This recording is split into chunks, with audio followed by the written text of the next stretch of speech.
Resmi pihak OJK mengizinkan pihak pinjol untuk menyita barang nasabah yang galbay atau bayar di pinjol legal. Nah, menurut saya ini merupakan kabar buruk buat kalian semua nasabah pinjol legal. Kalau aturan yang satu ini benar-benar terjadi. Jadi yang jadi pertanyaan, apakah ini benar-benar akan terjadi? Simak video ini. Nah, tapi sebelum pembahasannya, buat kamu yang bergabung ke grup WA Galbay, untuk linknya ada di deskripsi video ini, kamu bisa langsung klik saja. Di grup WA Galbay ini, kamu bisa link dengan nasabah yang lain. Karena di sana ada ratusan bahkan ribuan nasabah yang galbay atau bayar di pinjol legal. Tapi jangan lupa, sebutkan ujung nomor WA kamu di video ini. Kamu komen seperti ini, 738 terima bang. Nah, kalau kamu tidak komen seperti itu, saya tidak akan terima, saya tidak akan ACC.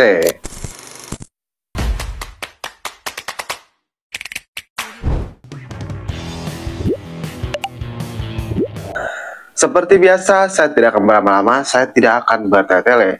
Di sini saya akan langsung saja ke intinya.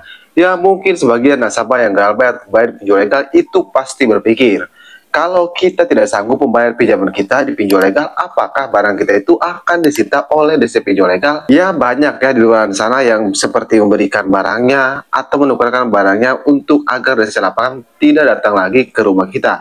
Nah, banyak yang seperti itu. Yang jadi pertanyaan, apakah pihak pinjol legal atau DC pinjol legal ini berhak menyita barang kita? Atau ada wewenangnya? Apakah kalau kita tidak sanggup membayar, DC pinjol legal menyita barang kita, kita bisa menolaknya? Karena mungkin tidak ada aturan DC pinjol legal menyita barang kita. Jadi buat kamu nasabah pinjaman online atau buat kamu nasabah galbay ya bisa dibilang wajib tidak wajib, kamu harus tahu tentang aturan OJK yang satu ini. Ini fakta yang harus kamu ketahui. Apakah ini merupakan kabar buruk atau justru kabar baik? Simak saja aturannya. Nah, di sini dijelaskan, belakangan ini muncul kabar bahwa debit kolektor atau DC pinjol dari pinjol boleh menyita barang milik nasabah galbay. Tapi apa benar seperti itu? Nah, jadi di sini kita akan jelaskan. Untuk yang pertama, DC atau pinjol tidak boleh menyita barang sembarangan. Penyitaan hanya boleh dilakukan lewat keputusan pengadilan. Nah, apakah kalau dilewat pemutusan pengadilan mereka masih menyita barang kalian? Maksudnya masih bisa? Jawabannya ya tentu tidak bisa. Karena sampai saat ini tidak ada pihak pinjol legal yang berani membawa nasabah ke pengadilan. Kenapa? Karena sudah bisa dipastikan pihak pinjol tersebut pasti kalah oleh nasabah pinjol legal. Ya, meskipun nasabahnya punya hutang ataupun lain-lain, pasti pihak pinjol yang akan kalah. Karena seperti yang kamu ketahui, pihak pinjol itu banyak melanggar aturan-aturan OJK seperti dari bunga pinjaman dan lain-lain. Dan yang perlu kamu catat, semua pinjaman online itu KTA. Apa KTA? Yaitu kredit tanpa anggunan, atau lebih tepatnya kredit tanpa jaminan. Jadi kredit tanpa jaminan itu mereka tidak punya wewenang untuk minta barang-barang kita. Nah, itu tuh yang pertama. Untuk yang kedua, DC itu bukan aparat hukum yang bisa menyita begitu saja. Nah, jadi mereka tidak bisa menyita barang kalian begitu saja.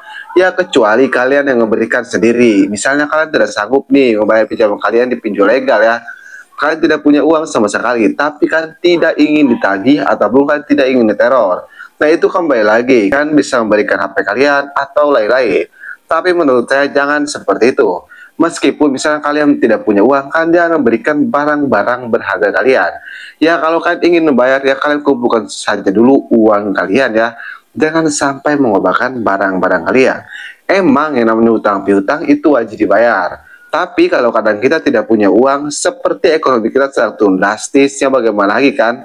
Karena lebih utamakan kebutuhan keluarga kita, jangan utamakan kebutuhan pinjol. Ya, mudah-mudahan buat kamu juga misalnya yang ekonominya sedang turun drastis atau di PHK dari pekerjaan, mudah-mudahan bisa ekonominya stabil kembali dan kamu bisa mendapatkan pekerjaan kembali. Dan untuk yang ketiga, itu termasuk pelanggaran hukum dan HAM.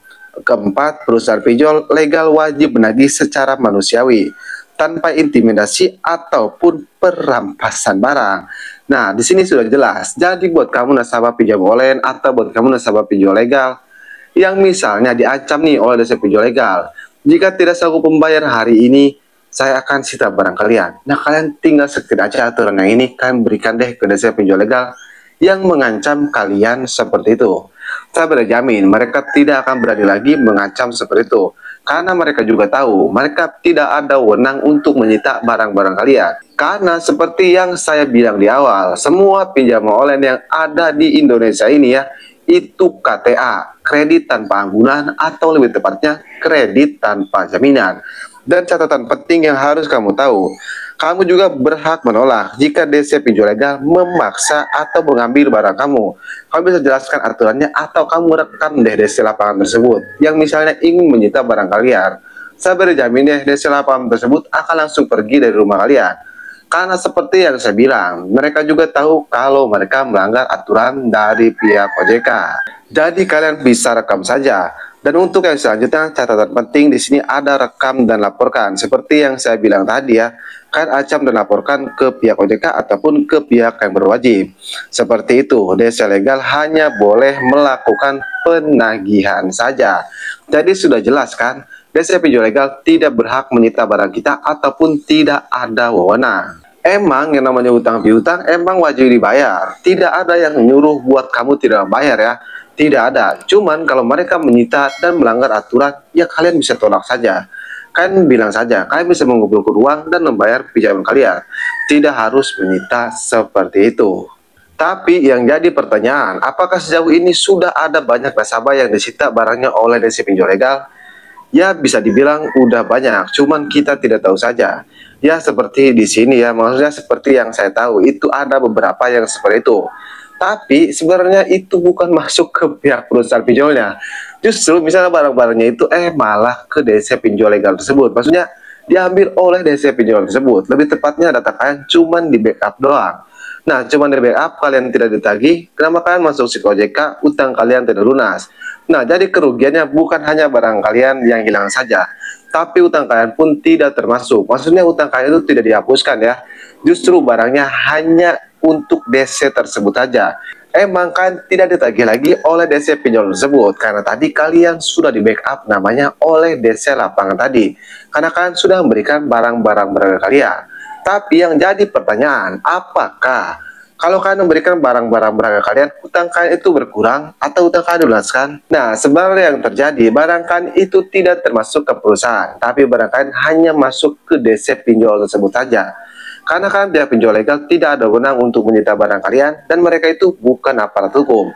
Apalagi semua pinjaman online yang ada di Indonesia itu KTA, kredit tanpa anggunan ataupun kredit tanpa jaminan. Jadi buat kamu nasabah pinjaman online atau buat kamu nasabah pinjol legal, stop melakukan hal tersebut. Maksudnya bukan stop sih. Buat kamu yang berkeinginan melakukan hal tersebut, kalian pikir-pikir lagi deh. Yang ada utang kalian tetap segitu, nama kalian masuk si OJK, emang kalian dibebaskan. Tapi tadi uang kalian itu rugi ya, maksudnya ruginya ya kan membayar misalnya menggunakan handphone, jumlah handphonenya tidak mengurangi jumlah hutang kalian. Jadi lebih baik kita mengumpulkan uang dulu, kita bawa santai, kita bawa tenang.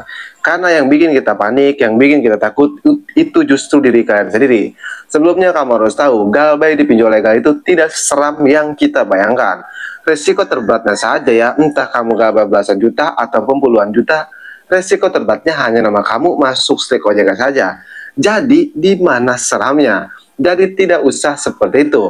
Oke, demikian saja saya mudah-mudahan bisa bermanfaat buat semua nasabah pinjaman online ataupun buat semua nasabah pinjol legal. Nah, buat kamu yang merasa kalau video ini bermanfaat dan membantu ya, jangan lupa untuk dukung terus channel ini dengan cara like video ini dan subscribe channel ini supaya kamu bisa mendapatkan video-video terbaru tentang dunia perpinjolan. Oke, saya Kang Galbay pamit undur diri. Assalamualaikum warahmatullahi wabarakatuh.